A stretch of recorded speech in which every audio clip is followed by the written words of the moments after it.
In 5, 4, 3, 2, 1. Hi guys, this is Thunder E from Booredatwork.com, and you're taking a look at the ZTE Grand S. This is one of ZTE's devices that is available on the market right now as an unlocked device. The Grand S sports a 5-inch 1080p display and also has a 13 megapixel camera. What I do like about the design of the Grand S is that the top and bottom of the bezels are the same, almost match the same color of the screen, so it looks like one full flush screen here, other than the ZTE logo that breaks it up on the very top.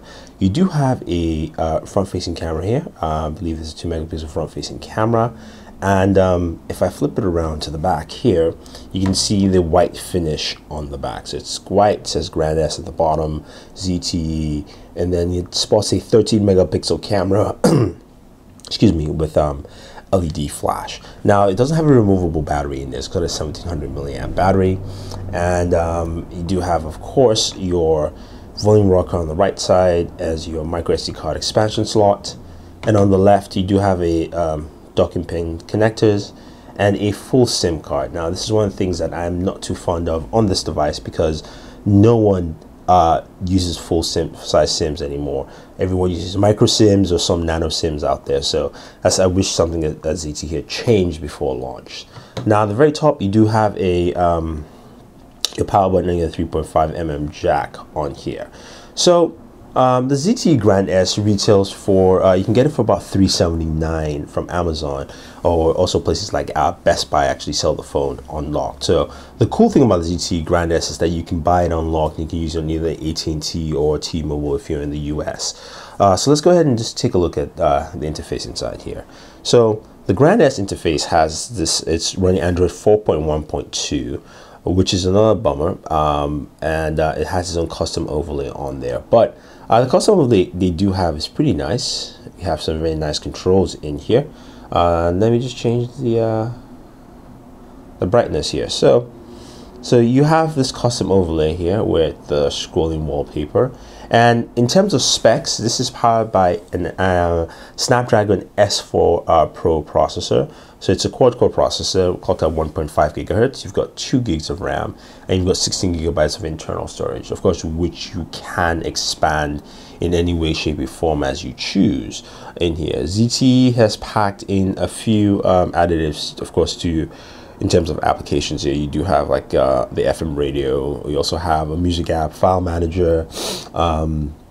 You have things like a live show, which is basically DLNA, home selector, and things like that. So you do have a few applications to give you some robust movements with this device. Now, the thing about the overlay, I do like the look of the Android overlay. It's different and it's very distinctive to them, but it does run a tad bit sluggish. I would say slow, as in it's maybe just half a second slower, which if you're used to just much faster devices, then you might go, oh, okay. This is just a little bit slow, but it's not bad. It's just, if you're watching the video, you can see that it's just a tad bit, on the slower side, if you will. Now you've got touch sensitive buttons at the bottom here, which you can't really see. They light up just fairly faint for your home, back, and your menu. Of course, your notification bar is on top. And if you go into the settings, let's take a look at the version of Android we are running here. So go in here, we're running Android 4.1.2. so that's the version of Android we have on this device. Now the other thing is, of course, the camera. Now this has a 13 megapixel camera, and it takes some decent stills in here, and some of the camera settings, we'll take a look at that here. Of course, you can shoot it at 13 megapixels. You've got image stabilization on there. You can change your storage location, things like that. And of course, you can switch. You also do have camera mode, so you do have like HDR, panorama, timing mode, burst mode, ZL mode, photo mode, cinematograph. So it's got a lot of the features you find in other high-end devices in here, which is pretty cool, especially for the camera. So let's take a look at some of the camera samples. I'm here with the ZTE Grand S doing a quick 1080p recording that you're watching with this review, to show you how well it handles and records. I would do roughly about 30 seconds or so, maybe less, who knows. But get an idea of the sound capture as well as video quality. It is evening and it is a little cloudy, which you can see. But let's go ahead and return back to this video.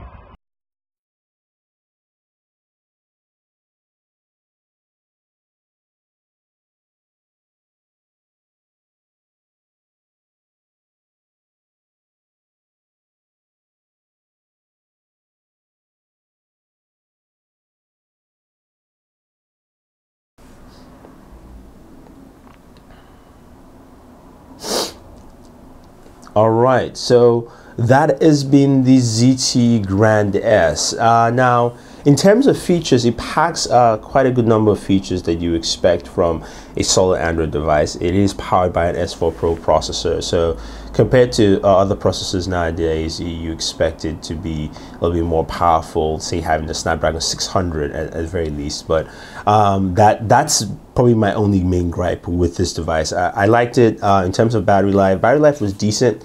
Nothing too fantastic there. You get your standard Android battery life, which is roughly around 12 to 14 hours on here. But it's a nice price device for an unlocked mid-range device. My only downside it's the processor itself, is that I wish they'd go with something higher. But it still handles things very well overall, and I didn't experience any other issues with the device. Again, you can get it for about $379 from ZTE through Amazon, and yeah, that's pretty much it, guys. So if you have any questions or any comments, let us know. Don't forget to subscribe to all our pages on Twitter, Facebook, and YouTube. It's all Booredatwork with 2 O's. So this is Thunder E saying thank you, and always enjoy your entertainment.